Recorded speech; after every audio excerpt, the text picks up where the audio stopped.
What a wonderful time the 80s were. It was great music, pretty questionable fashion, but for our Australian Socceroos, it was a return to winning ways. It was 40 years ago today that the Australian Socceroos lifted the Merlion Cup in Singapore, 1982. A critical time for our game. There was plenty of change going on, and we're going to get all the behind-the-scenes stories of that tournament. There's a lot about football, but there's a heap that you won't have heard, which is just incredible. This could turn into a complete circus, but we do have an all-star cast in this three-ring circus to take us through it, because it is a time in our history that we're very proud of, and we get to remember it all tonight, because it's a time that Les Scheinflug looks back on with pride. And we are privileged to have the great man here with us today. Les, how wonderful to see you here. You were the first man to captain Australia at a World Cup qualifier, first Australian to score a goal in a World Cup qualifier, but that wasn't the end of the first. You went to many World Cups as a coach. Yes, 14. I qualified with different national teams 14 times, 3 Olympic Games, captain of Australia. You don't want me to go on. I think I've been 50 years in the game, and I enjoyed every moment of it. And we were really in those years when the Merlion Cup was on, we have been on a very low because we didn't qualify against New Zealand. We lost 2-0. And so I became national coach, and that's when I had to produce a few young players into the squad, and that's what happened with us. And we got a free trip to the Merlion Cup. Every expense was paid, because we were broke at that time, so it's been a hard road. And, we only traveled with most probably 16 players, 4 officials, 20 altogether. Now we are traveling with a few more people. Just a few more, and we are going to hear from some of the key people that were involved with you in that 1982 tournament. We're going to unpick all of those points that you've just mentioned, but sitting next to you is the guy that was your team manager. Now, Stefan Kamasz, you first played your football in Leeds with Farnsley Celtic. Then when you came over to Australia in Newcastle, I think at the age of 19, was it the mighty Western Bears that had your talent? 3 titles with them.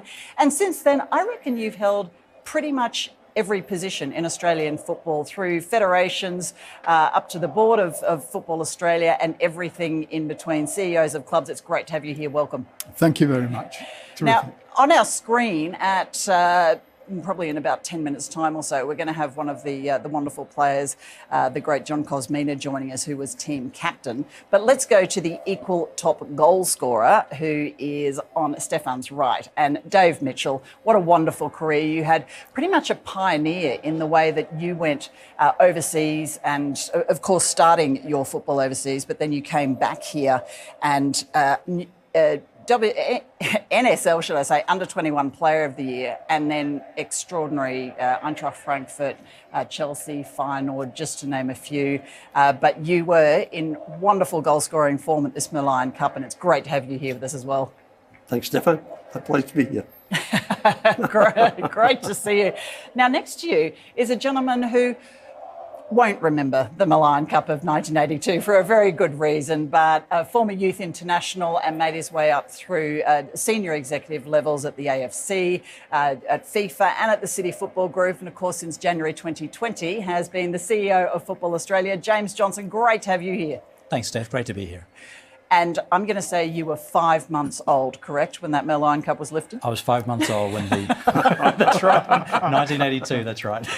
So let's perhaps not quite ask you for your memories of that tournament right at the moment. Perhaps, Les Scheinflug, what do you remember of the entire tournament? What was the feel? As you said, you had a mix of youth and experience, an invitation to play. Was that something out of the ordinary? Yes, it's never been done before, really, for the Australian team. We went on invitation, and we didn't know the opposition, how good they are. We had no videos. We had nothing about the teams.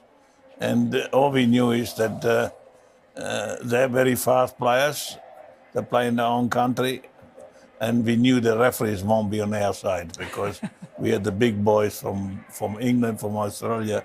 We are taller than them, stronger than them, fitter than them.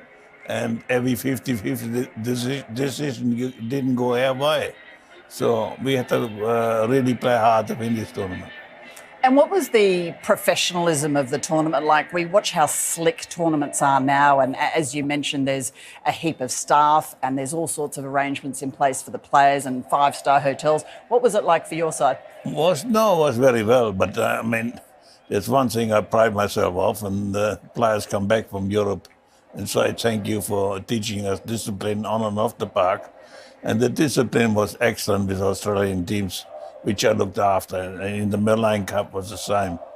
They did their job on and off the park. They behaved themselves well on the plane, off the plane, in the hotel, and played soccer to the best of their ability. And they were mates. They grew together as mates by being together in a hotel, five-star hotel. This was something which they were not used to. We used to travel cattle class, right? And stay in a two-star hotel, right? And this one was something special. And I loved it, and the people really liked us, the way we applauded the crowds and the way we behaved ourselves. Special. And one of your key staff members was Stefan Kamasz. Stefan, you wore many hats though. Was team manager just one of your roles? Yes, I was actually the head of delegation, but because the then Australian Soccer Federation was not prepared to outlay any money for any additional staff, I also became the team manager. So I had to do all the paperwork as well. And I met Les 12 months before when I was involved with the World Youth Cup in Newcastle. But I still had to gain his confidence, so to speak, which hopefully I was successful in doing, because he's still talking to me after 40 years. But it was a terrific job, and it was a very well-run tournament by the Football Association of Singapore. They did a magnificent job, and it was a pleasure being there. Your team captain for this tournament, gents, was the man with the flowing blonde locks, the mighty John Kosmina, who I'm delighted to say is joining us. He's back at his home in Brisbane, so hopefully we're going to be able to bring him up on the screen here. Why did you select Cosy as captain, Les? He was a national team player before under Rudy Guddendorf. He was a top goal scorer for Sydney FC, Arcoa at that time. And he deserved everything. He was one of the better strikers, you understand, and mostly number one in Australia. And this is what we call John Kosmina, larger than life. Cosy, how are you? Great to see you. Good, Steph. Hi, guys. Cosy, was the budget too tight to fly you here? Yeah, I know, it's Harry. Harry's always been a tight ass. The great Harry Michaels, who's brought us all together here for this one. Cosy, it's so good to see you. I've got to admit that when I spoke to John Kosmina about the Merlion Cup in 1982, he said his memory was a little bit vague. Tell us, what do you recall of that tournament? You know you won it, right? Not a great deal, to be honest. I saw the video that Steph sent up the other week, and that Stefan, not Steph, you're Steph. Stefan sent up the other week, and it did bring back some memories. Look, it was really tough. It was a tough tournament because the conditions were difficult, because it was, hot and sweaty, obviously. We were a fairly new sort of squad. We didn't have a lot of time to prepare. We were off the back of an NSL season just then. And so we had to get over there and get the job done. It was all new. It was new to everybody. It was the first time a lot of us had actually been together as a group. I do remember, you may have touched on it in your intro there before, the corruption issue. And I remember we had a security guy that sticks in my mind. And the thing that sticks in my mind the most was that we'd sat down for the first meal, and he joined us all the time. And he ate the eyes out of a fish, and we found that a bit unusual at the time. But basically we had a lot of fun, and that's probably the important thing. And Cosy, you were, of course, one of the tournament's top scorers. Equal top scorer Dave Mitchell is here with us. Mitch, you had a super tournament, but am I correct in thinking that Les actually didn't play you for all the matches?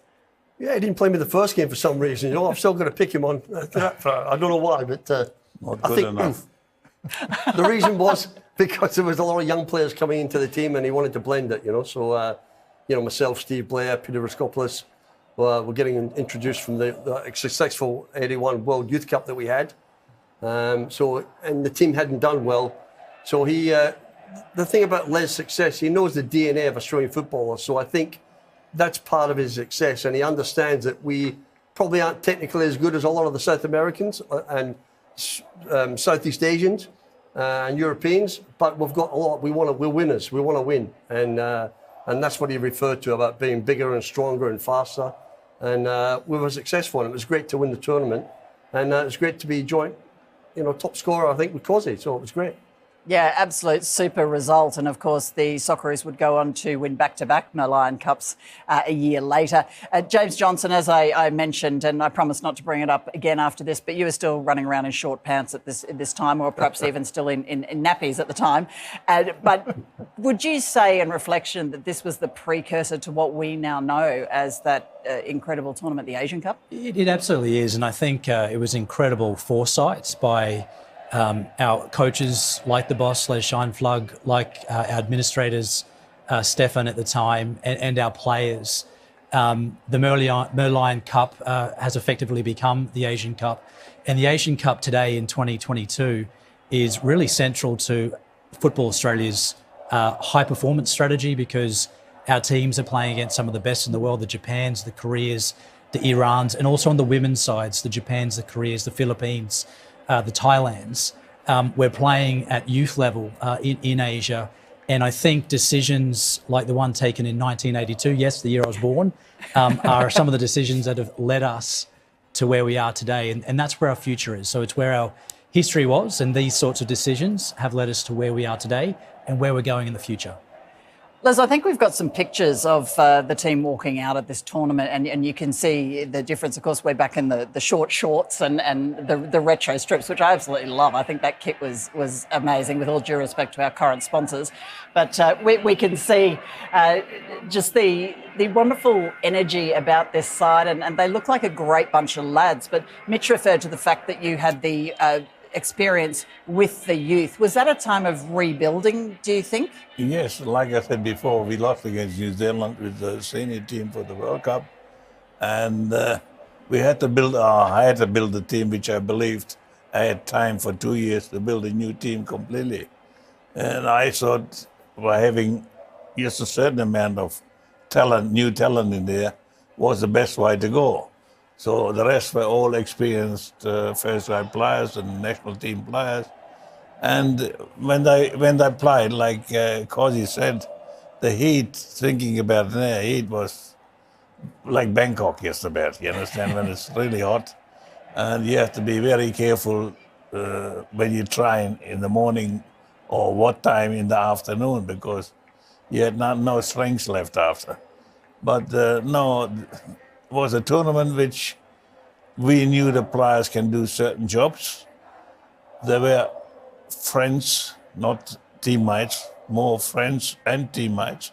And they wanted to win this tournament. And that's the first time away from home. Can you imagine from a 2-star to a 5-star hotel in what it means? And in '82, we had Andrew Lederer, the vice president of Accor. He was in charge, and he was Kosi's boss at that time. He was very good to you, Kosi. He used to pay you cash money. No? That was a year after, was 83. 83, yeah. Stefan was the boss in 82. Yeah, that's right. But Steve. Was it Steve Kamasz? Steve. Yeah, we're going to hear the story behind the Steve Kamasz shortly.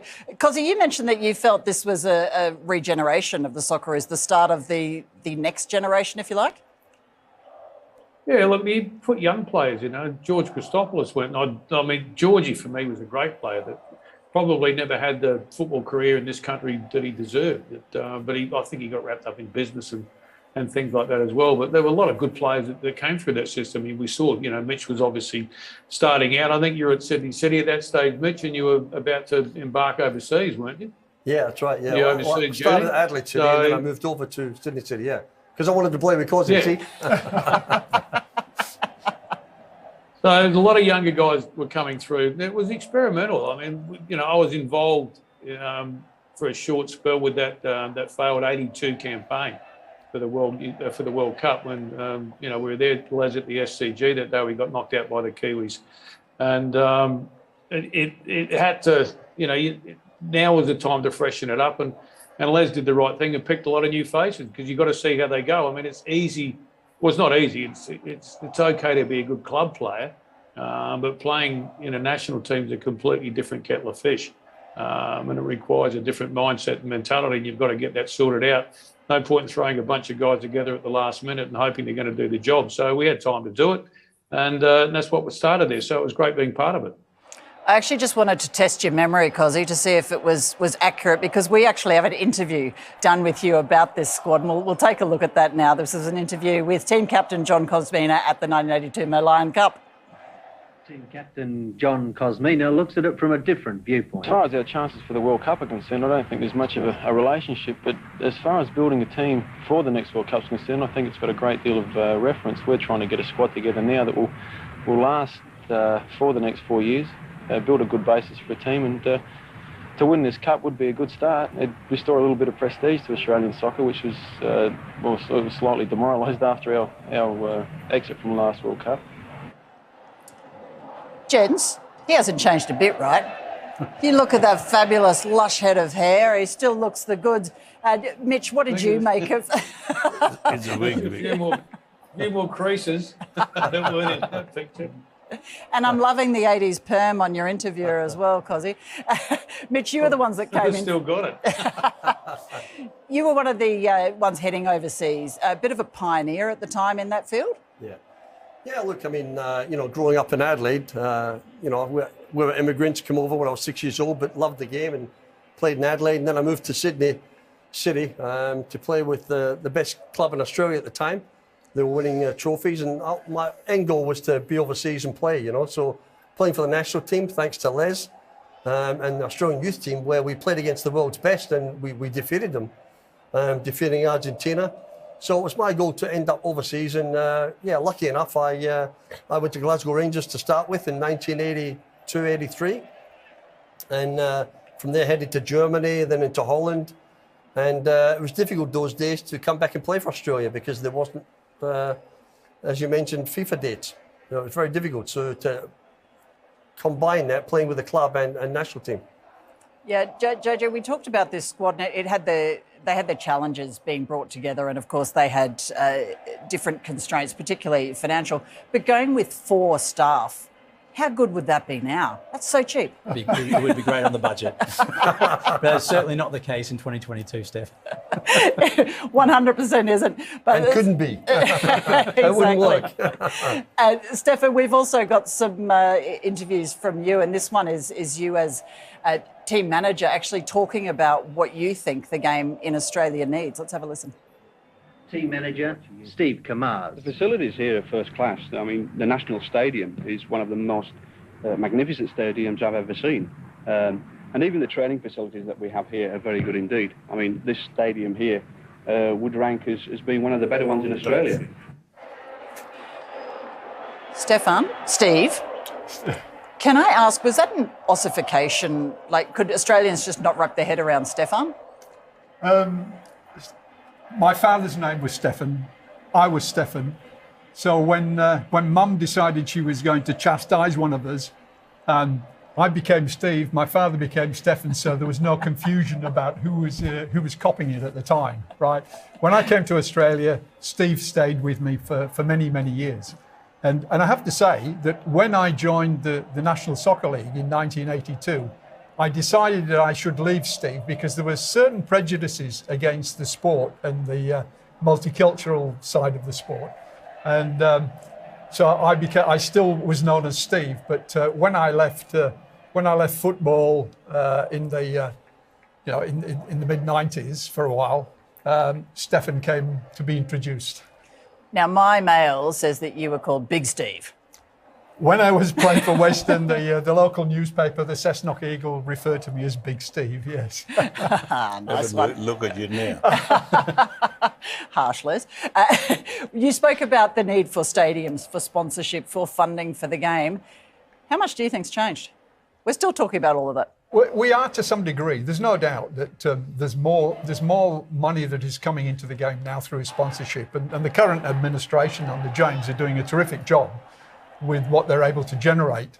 We still need more, but as it was in those days, the amount of publicity that we were generating through mainstream media was not particularly at a high level. And you needed that to be able to generate the sponsorship. So it was like a dog chasing its tail. And that still happens to some degree now, because we're still seen, if you like, as a poor cousins of AFL and rugby league. But it would be fantastic if the media could really understand what they could achieve with this game if they really got behind it. And so in some respects it hasn't changed, but it is in a much better position now than it was in those days. James, do you get deja vu watching that interview with Steve?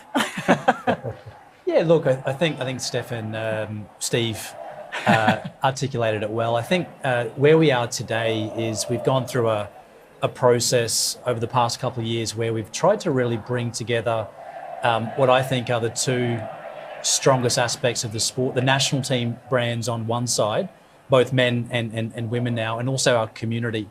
And I think when we put the national teams in our community as the front shop window of the sport, that's where we're going to see the mainstream success, as Stefan talked about. And also that's where more revenue is going to come into the sport. Because the reality is, while we might not be able to compete today, week in, week out with club football, we can when it comes to two national teams, not just one, and also the big community that we have. That's where the strength of our sport is. And that's where I see the commercialisation of our sport in the coming years coming from. And it's interesting, isn't it, when we look at the transition through, because you're sitting next to, well, virtually next to one of them, but three gents who came through playing and have gone on to coaching, and of course Stefan, who's gone all through the sports governance levels as well in our game. Mitch, you went from player all the way through to the top of the game, both here and overseas, and you also have that experience that Cosy has had in coaching in the current modern day A-League. What have you seen change? Yeah, well, it's a big question, right? So, yeah, look, the game has got more media. Back in the days when Foxtel was doing it, it was really well, but Paramount's not gone so well, to be truthful.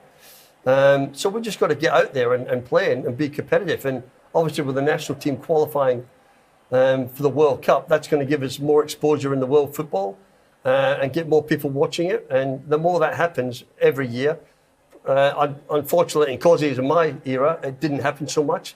So we just fell short all the time of qualifying for the World Cup because it made it so difficult for us. But when we do that qualify, and we get the big sponsors want to come in and be part of that World Cup. The World Cup, the Women's World Cup's held here next year, which is a fantastic job of FFA getting, with James getting it over the line and being held here in New Zealand. So that's when real sponsors want to come in, and that's where the money's going to come from. And for the local league and the community sport that we've got, the game's just growing and bursting, but we don't have enough facilities for kids to play, and that's part of the problem. We need more councils to get out there and help the development of the game, because we need more grounds to play at. Hashtag equaliser, that's what we're doing. We're getting more grounds out there for our female players, because we're expecting a huge boom, of course, in playing. But I want to ask you about the styles of play, because at this Merlion Cup, as I mentioned, you were equal top goal scorer. We've got some vision of one of your goals in the final, a fantastic diving header. Is that just vintage Mitch for you? Well, I was always known for a good header of the ball. The good thing is we played some good football. The ball get played forward. And I think it was a corner we ended up having. And from the corner, I came in and had a diving header. So it was. I think it's going to be coming up soon. So it comes out wide here, and here it is. And I come in late and diving header and scored. Yeah, so a well-timed run, and it was a great goal. And it was the second goal of the game, so it put us 2-0 up, I think. And gave us a big advantage to go on and get the third and then win the game. To make it 3-1 2 minutes later. Chang Seung made it 3-2 from a free kick. I mean, back then South Korea were one of the major forces in Southeast Asian football, and for us to go and beat them in that sort of temperature and the conditions was very difficult. It was a great feat for us to establish the Socceroos, or Australian football, in Asia. Yeah, as we heard there on the commentary, it was a 3-2 win to the Socceroos, who would go on to repeat that feat. Les Scheinflug with you as coach the following year, but you had such an eye for youth talent. Now, many moons ago, you had one young James Johnson in your Joey's team. Did you have any inkling at that time that you were coaching someone that was going to run the game? Do I have to talk about it? No, James was very fast. He was a good midfield player, and unfortunately got hurt before we played Argentina in the last practice game. He would have been in the final squad, so he was a good player. So he deserved to be in there. And is another first captain, first World Cup goal scorer. They're the first coach who got produced CEO. I wonder if that's going to be added to your CV and your Hall of Fame citation. Which begs the question, James, you went and played for the Strikers and you returned there when one John Kosmina was coach. Cosy, you didn't pick him. What were you missing? He was injured. Lucky you say that. No, look, I had a lot of young players in that team. And Jamie, you know as well as anybody, mate, when you pick a team, whether it's business or football, you've got to find the right balance. And I had a stack of young blokes in there already. Jade North, Matt Mackay, Wayne Shrow, Shane Stefanuto. I needed a little bit of experience. And it's just balance, matter of timing, I guess. Well, James, you get right of reply. Was that your recollection of how that unfolded? No, I've got a lot to thank Cosy for. I think Cosy was always very honest to me, and I always appreciated that. I always wanted to become part of the first team at the Strikers, and I was in the youth team. I'd train with Cosy, but he always said to me, "Look, you know, it's not you're not going to get time here in the first team, and you're a smart kid. You should focus more on university." And that's actually what I did. So. I have Cosy to thank for a lot of the academic success that I had after football. And that's important, Steph, because no, that's important. Not really, because you've got a good point. No, it's very important because a lot of coaches would say, "Look, if you stick around and do this and do that, and maybe in a couple of months we'll and tag you along," when they've got no intention of actually playing the player or whatever. So to be told there and then, "Look, things aren't going to work for you. I've got too many to pick, and you best."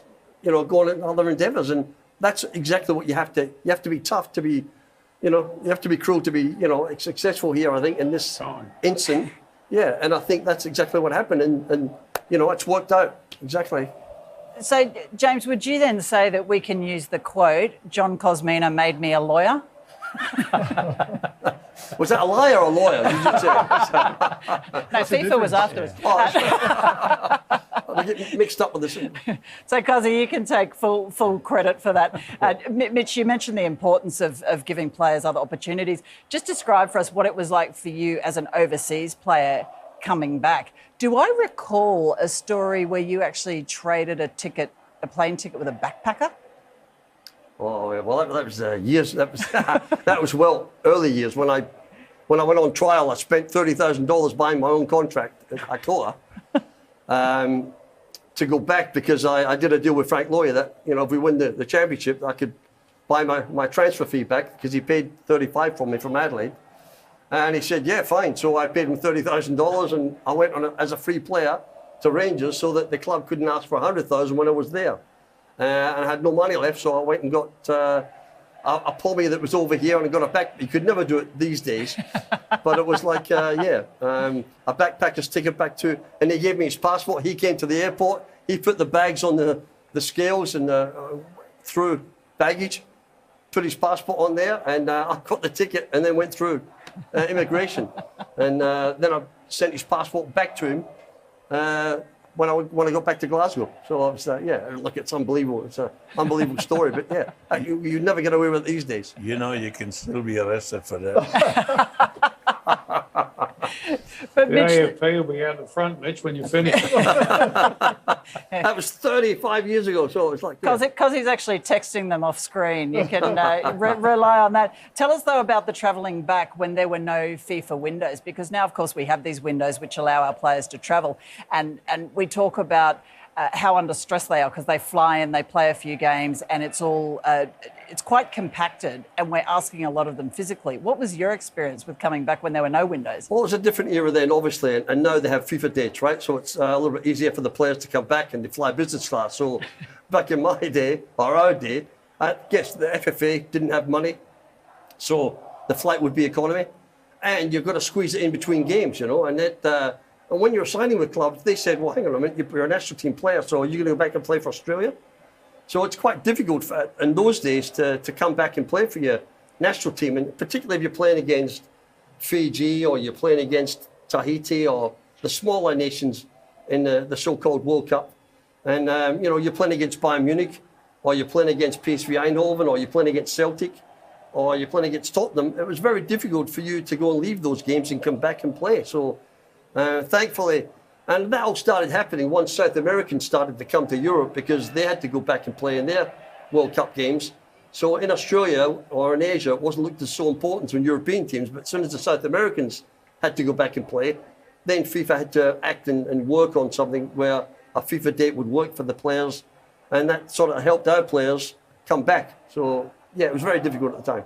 So, Les, when you bring a player back from overseas for one of these windows against a nation that you are probably going to have a cricket score against, are you obliged then to make sure that they play?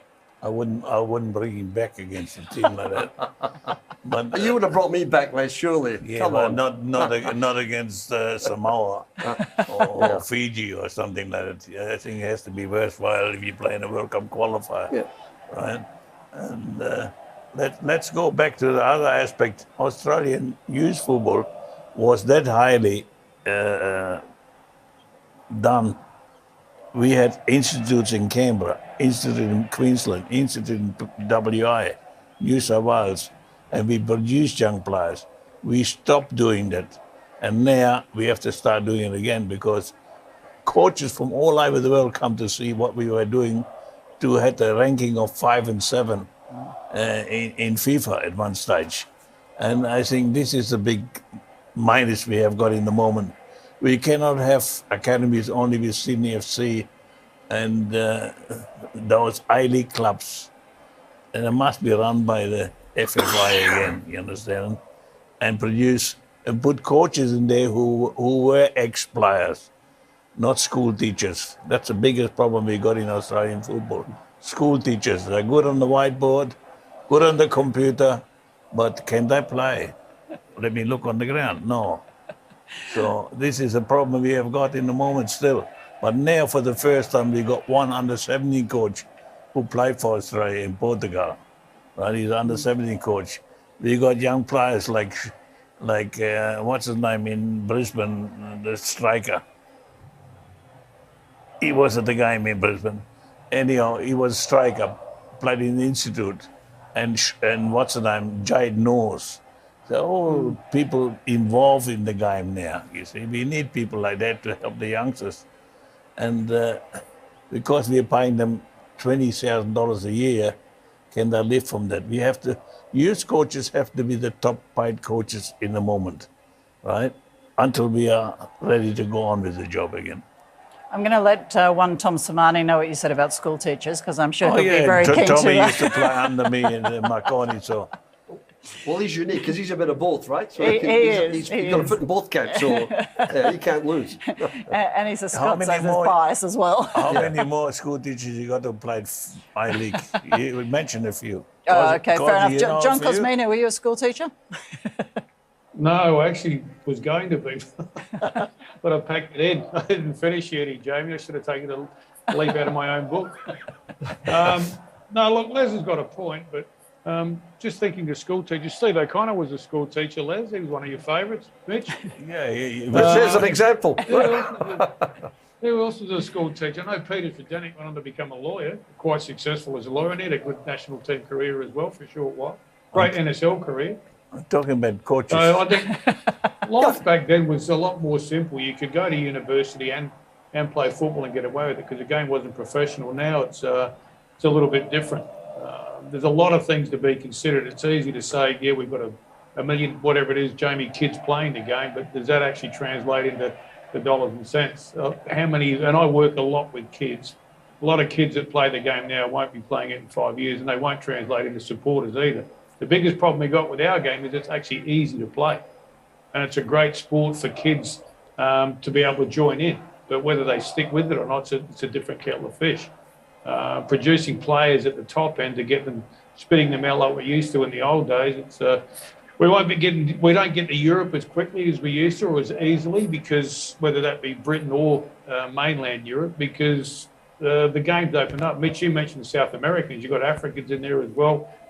With the EU, it changed a whole lot of things as well, and a lot of players started to move around. So it became increasingly difficult for Aussies to get a look at. And you even look at how quickly it's changed since our golden generation left the AIS in the mid-90s or the early 2000s, and then went to Europe and had reasonable careers. Now it's a lot different. How many players we got in the EPL now? Yeah, no, how many players we got in Serie A? Yep. La Liga, it's, we could count, you needed both hands to count the players in those competitions. Now you can do it with one hand. Well, you're talking about the Premier League. There's not many English players playing in the Premier League either, There's some football, so, it's a reality when you look at it, and that's a problem for the English national team. I think we have to stay positive. If we want to improve football in this country, we have to start with the young kids. You understand? And spend some money there with the young kids and get the good coaches with them. There's no such thing that we can't go back to the level where we were before. When you talk about old soccer, new soccer, soccer doesn't change. The ball is round. It's just how often you use it and how you love the game. You see, if you love the game, you can reach anything. The same with the young kids. You give them the best tricks, the best soccer ball. If they don't want to play, they don't play and they don't practice. Cosy, you're one of those that Les mentioned before that should be involved in the coaching, as a player at the highest level. And you and Mitch, of course, both coached at A-League level. What have you noticed in the difference since those days that you and your teammates were playing in Singapore at the Merlion Cup? And those were the days when kids would have a ball and they would kick it all the way to school. And that went through till the likes of the Harry Kewells and those sorts of players who said he just always had a ball at his feet every second of the day. What's the change you've seen? Les mentioned school teachers, and it's difficult because you have got a lot of coaches in the system these days that never really played at a high level, and you got that argument you don't have to be a good player to be a good coach, but I think you've got to understand the fundamentals of the game. And I look at and I work with a lot of kids. I coach at a school, private school. I've been there for 5 years, coming up 6 next season. I've done a bit of work with one of the local community clubs here. With a mate of mine that played NSL for Brisbane City. And it's interesting looking at the kids. They can't pass the ball properly, but they can do a rainbow flick. Like, where's the common sense in that? It's the little things that are wrong. You talk about school teachers, science, so much science and technology involved in the game these days, yet there wasn't 20, 30, 40 years ago. Yet, where'd all the good players come from with all that science and technology? Where'd it come from? It's become from because they had a love of the game, and because guys like Harry had a ball at his feet, he would have gone to sleep with the ball. Harry would have had a ball between his feet when he went to bed at night. That's why he was as good as he was. And I mean, the other thing as well is, like, someone like Harry is born. You don't create a player like Harry. For me, he inherited a gift, and he made the most of it as well. So there's a lot of little things that I think you have to look at that are going to change the game here and create better players. But I'll throw this one to you, Jamie. When do we get a National Youth League back? Because you go back, Les, to the 90s, and you mentioned the AIS, and the AIS team used to blitz the National Youth League back in the early 90s, right through to till the NSL finished up 2003, I think it was. So you get a good youth league with kids playing 30, 40 games a year. That's what's going to make better players. And also, I forgot to mention, with younger kids, we got coaches also think of getting them fit. They're fitness coaches, not soccer Come on, coaches. Les, give us a break. Fitness coaches. You give Is them. the Hammerus at training? No, what is it? But that's what his point is. It's but coaches you're doing older. it. You're much older than. I'm talking about young kids, from when they start from 6 years on to about 10. Give them the ball, let them enjoy themselves, let them make mistakes. What do? They put 20 cones on that side, 10 cones on that side for a few sticks, and make them do that instead of giving them the ball and let them enjoy themselves. That big is a balls and difference. cones. Yes. And Cosy in its fast, I might you run, but you run a lot with the ball.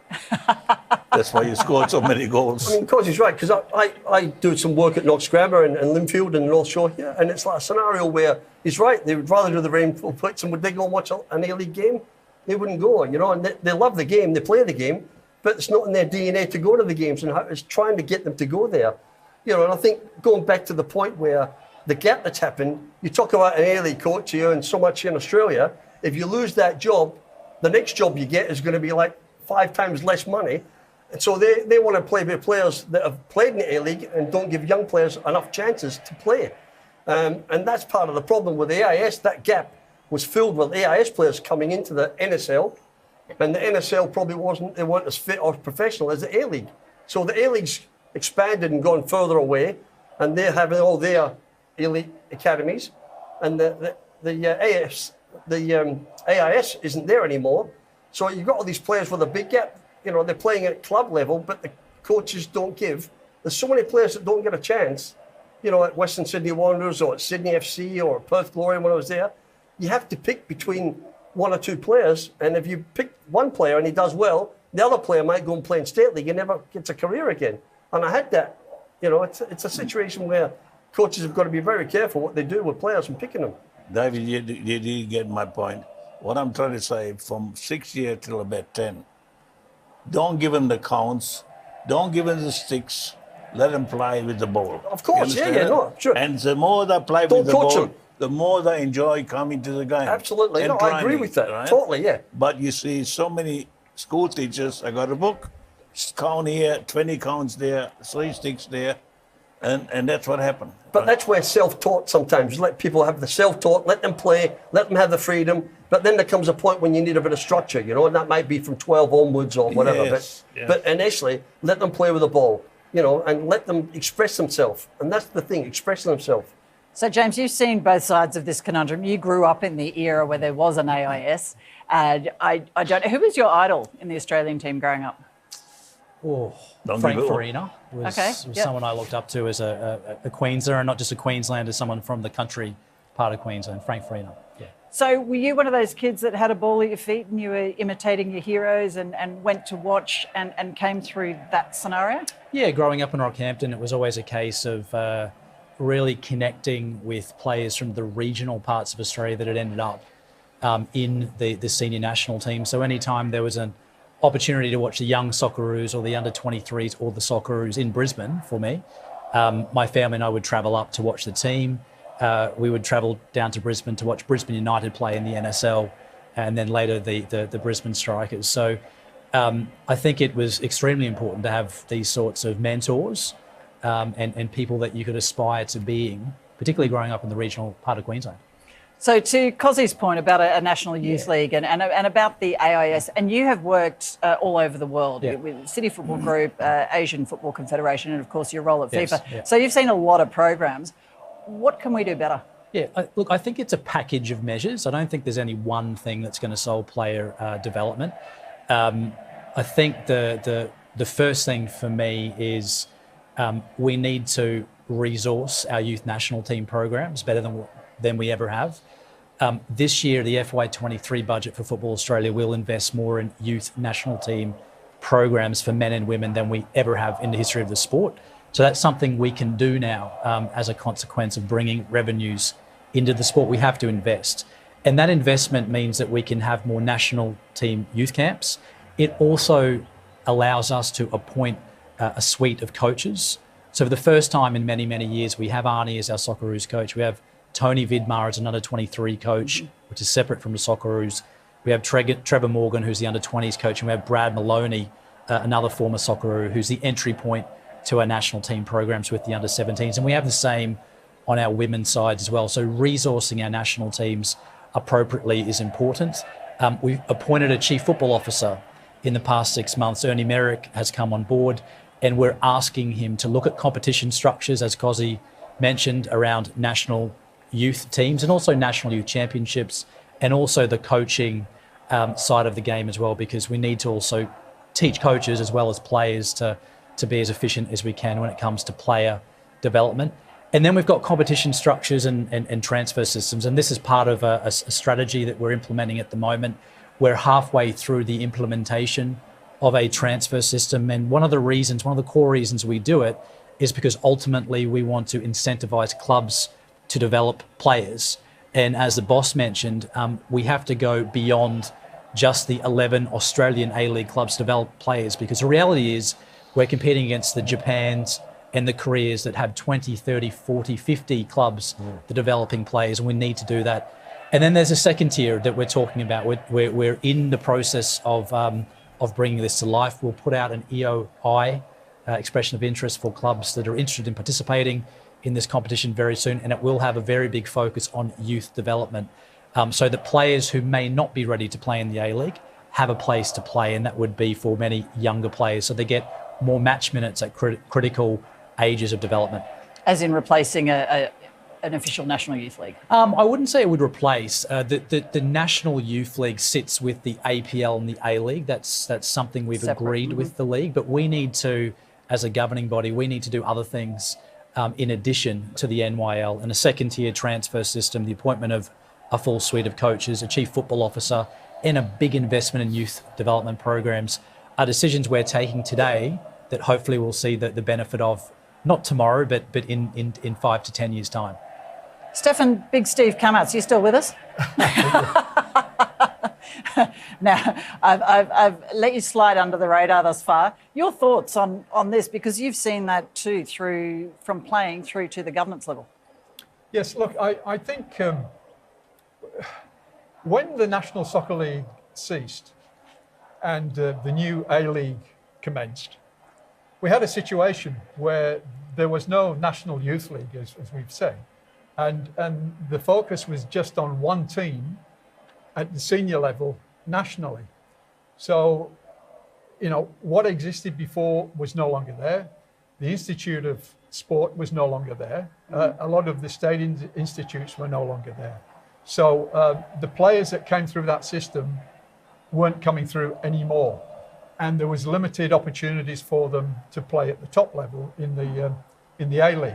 So there's a combination of those reasons as to why, we don't have a golden generation coming through at the moment.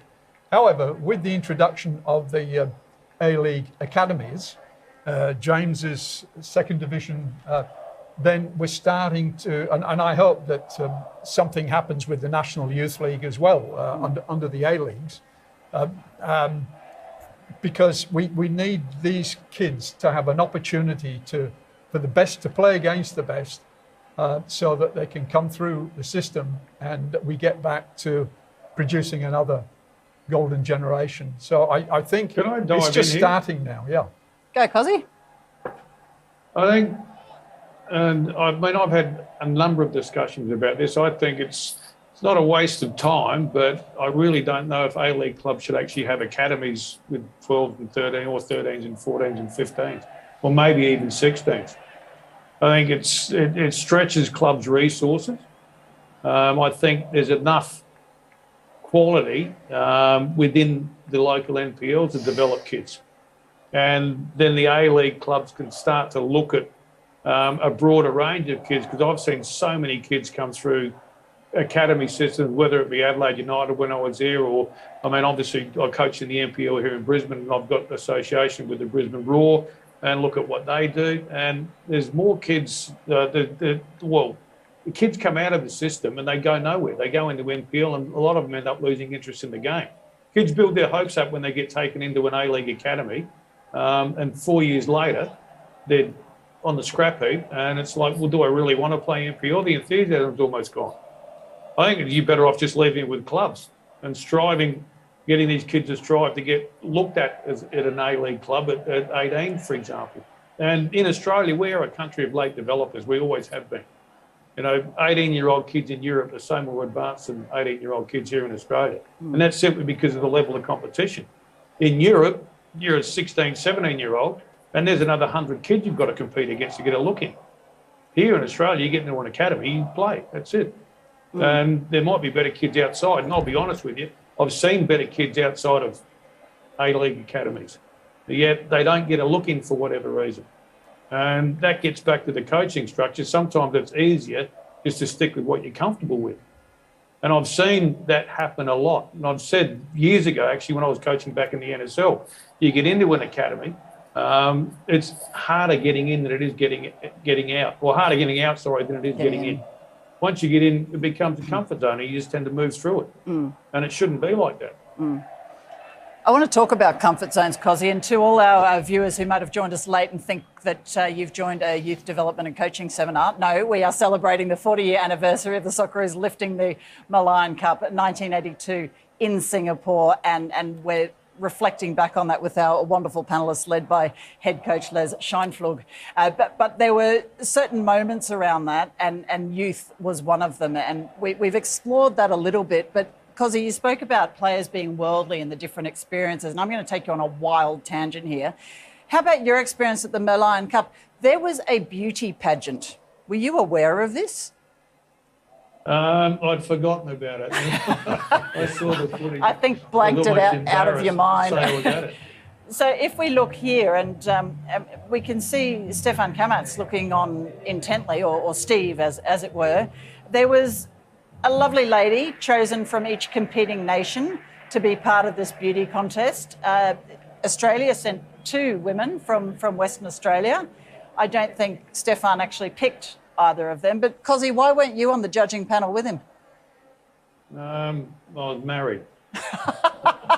I'm pretty sure. No, that didn't stop me. No, I'm glad I wasn't. It would have been too hard a decision. And I would have had to sit through that. It was hard enough sitting through the video that I got last week. Watching. Sitting through it live would have been torture.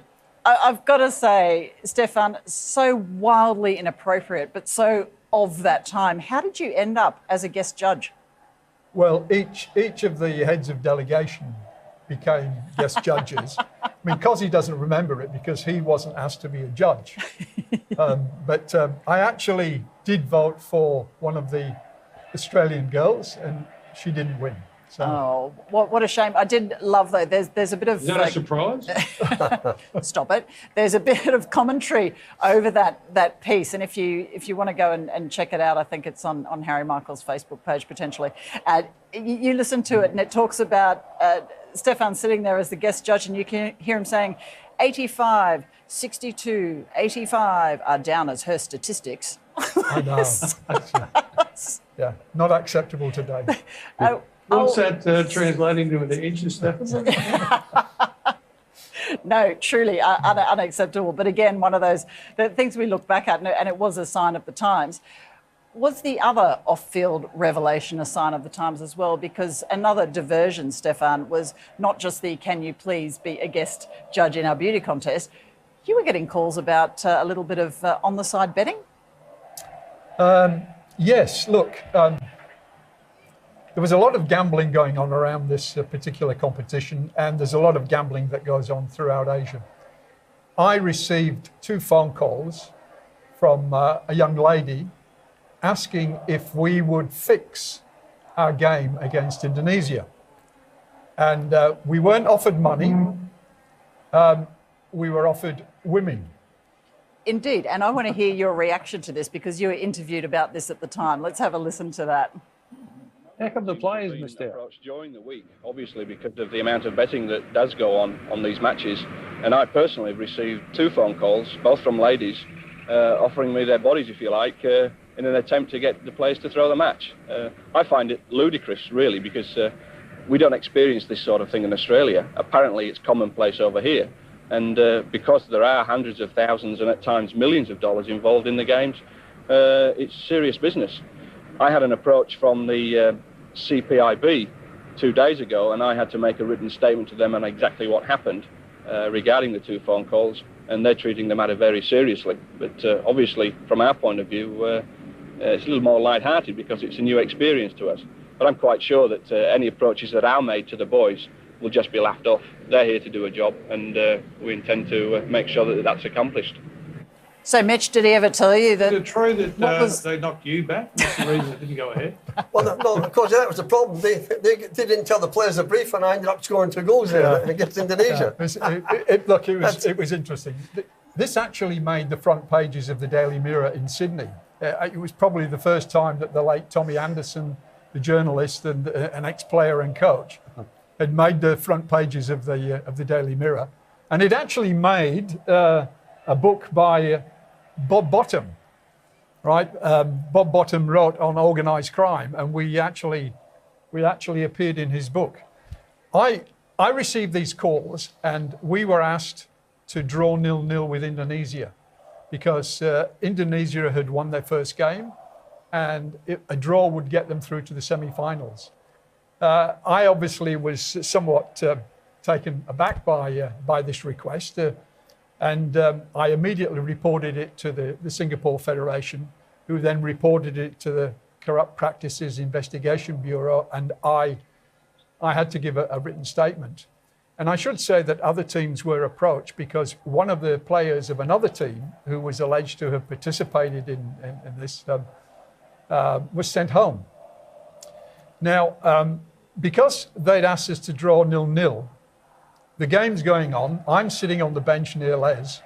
And after 70 minutes, notwithstanding the fact that we're really on top in this game, it's 0-0. And I'm starting to panic because even though we haven't done anything wrong, I was concerned that perceptions would become reality, right? But thanks to Mitch here, he scored 2 goals within the space of 7 or 8 minutes, and we won 2-0.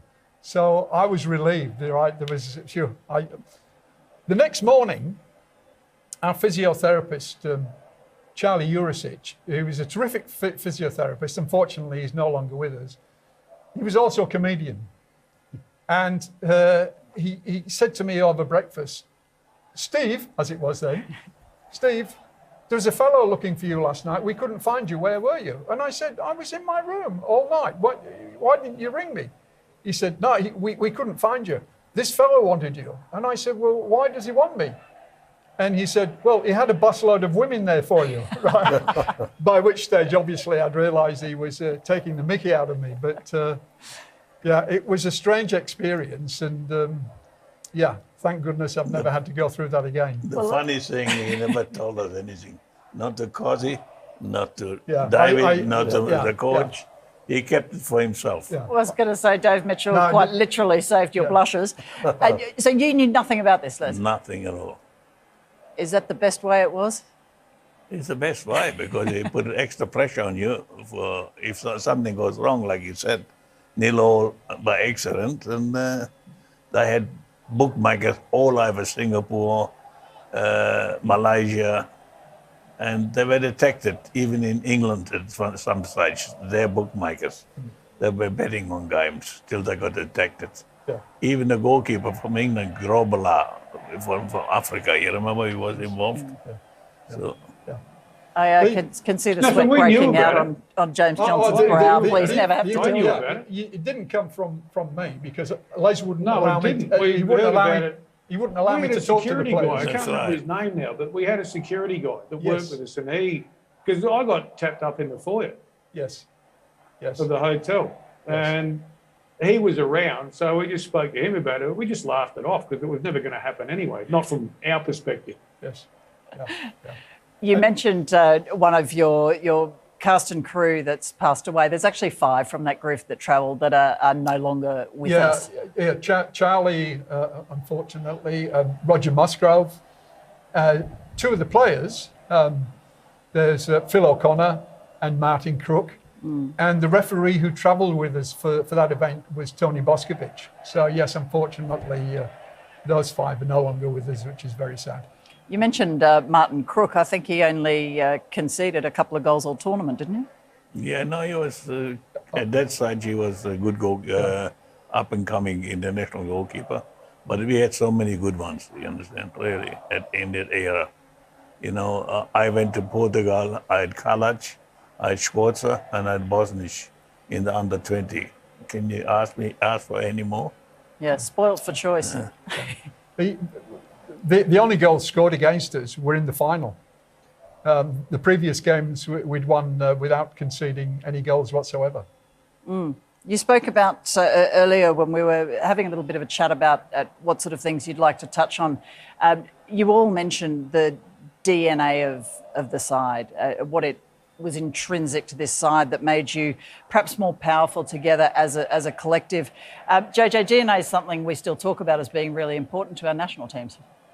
Yeah, it is. And when you're competing against the best in the world, every percent makes a difference. And I think we saw that this year with the Socceroos when they faced off against the UAE and then Peru. I know a lot of the discussions that Graham had, that Timmy had when he came into camp, was all around the DNA of the team and how Australia plays at its best when they're the underdogs and they've got their backs to the wall.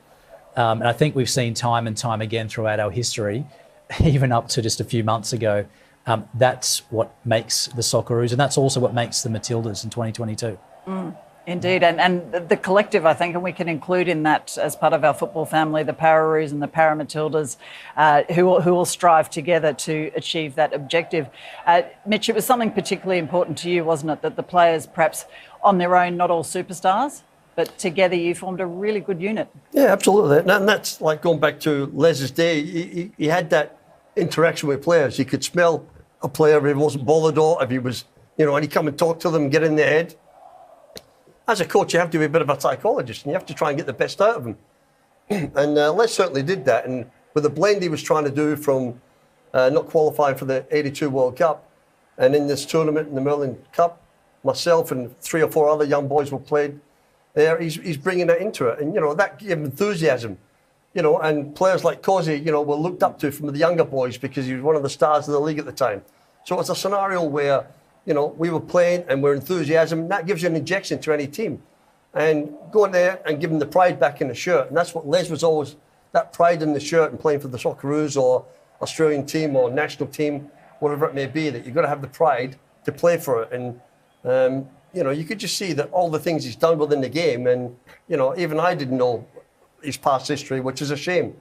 But, he's one of the foremost coaches in Australian football.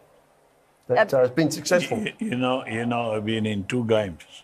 In Mexico, where Frank Farina scored the equalizer in front of 100,000 people. You couldn't hear a word. You couldn't give instructions.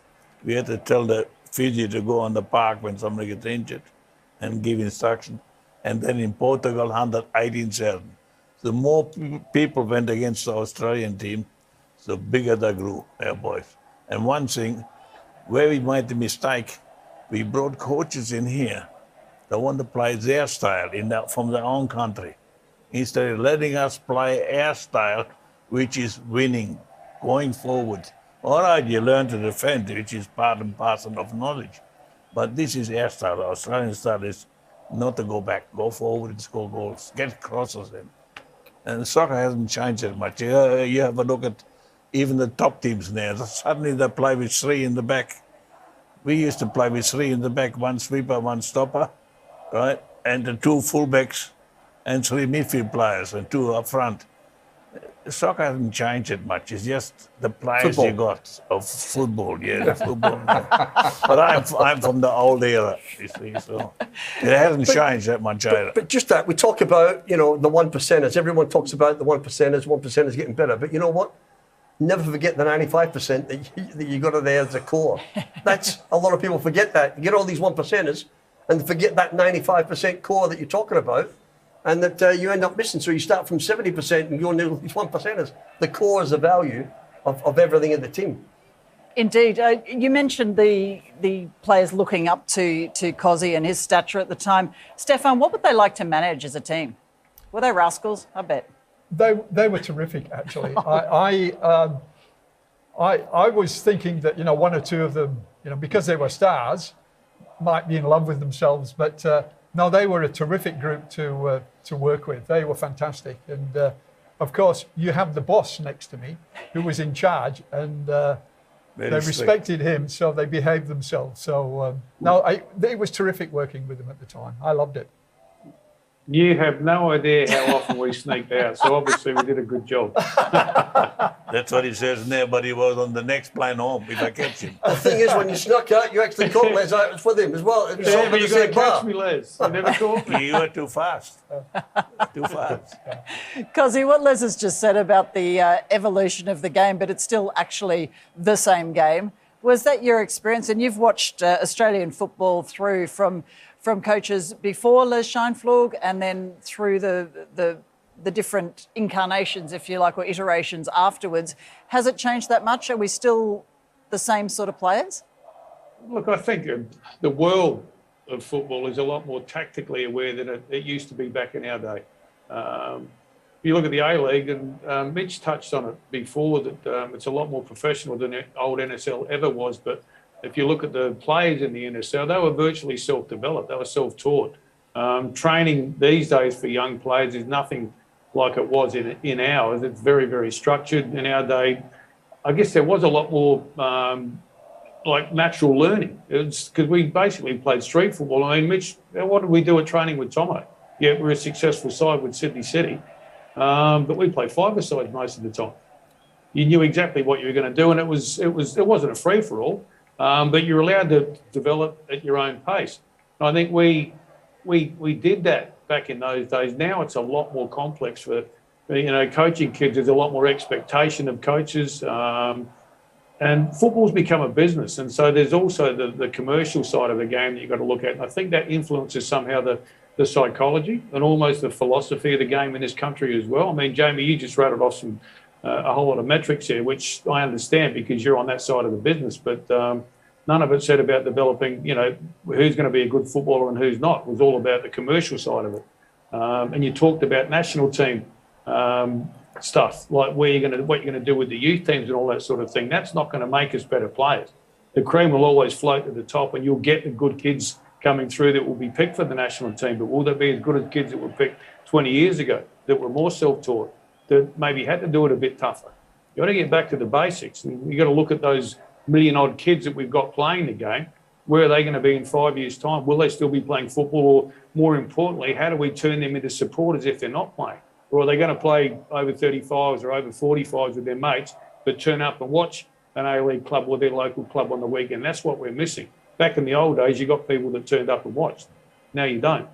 At all levels of it. And, the old NSL clubs can always, in the NPLs in each state, always go on about how, we've disregarded old soccer, but they don't get the best roll-ups on a weekend either. It's not like they're outstripping the A-League for numbers by any stretch of the imagination. What we all forgot, including Cosy, Mitchell, everybody, soccer is becoming more expensive for young players. And I think the government should help with the fees. Some of the clubs are charging $400, $500 for a kid to play. I would have never been the captain of Australia. My father didn't have that type of money, right? It's 2,000 in some places. And if you got 2 or 3 players from one family, we miss good players. And this has to come back in here. And like Cosy mentioned before, under Toma, you played five-a-side game. But what do? You play with the ball all the time. You get the touch, you get the feel, you get the first touch. And then you had some shooting practice on the end. So else, if you don't have shooting practice, you will never score goals.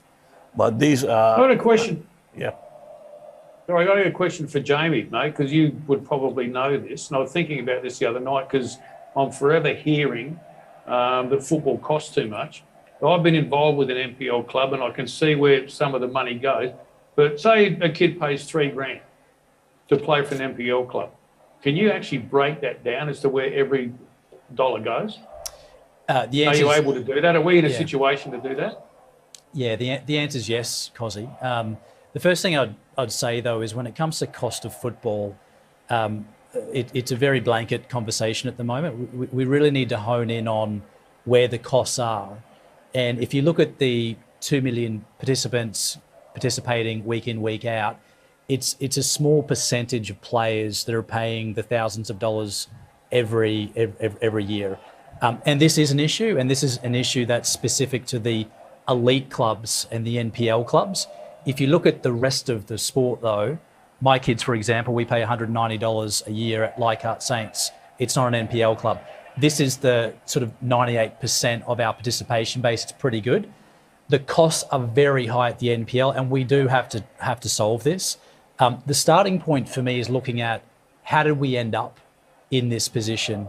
And for me, if you look at those NPL clubs and you look at how clubs generally generate revenue, normally clubs can attract sponsorship through a tiered system where they can move up in a pyramid, or they generate revenue through the development and on sale of players. And we don't yet have a full-fledged transfer system. So what's happened, I think, over the years with the NPL clubs is they've charged the parent because they're not able to actually create revenues for themselves. Now, is that right? No, it's not. But that seems to be the cause. So we do need to look at that and find ways to reduce the costs for clubs that are in that elite part of the pyramid. So yes, I agree with that. And we've got some initiatives that we're going to put on the table in 2023 about how we can reduce the cost for clubs at the elite level.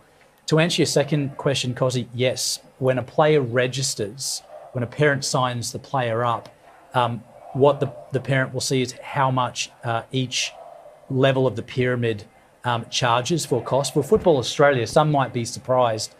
For junior players, we take $14 per participant. For senior players, it's $33. So it doesn't matter if it's $190 or $2,000. Our fees do not change. It's $14 for juniors, $33 for seniors. Where the costs increase is through associations, through member federations, and then the clubs themselves.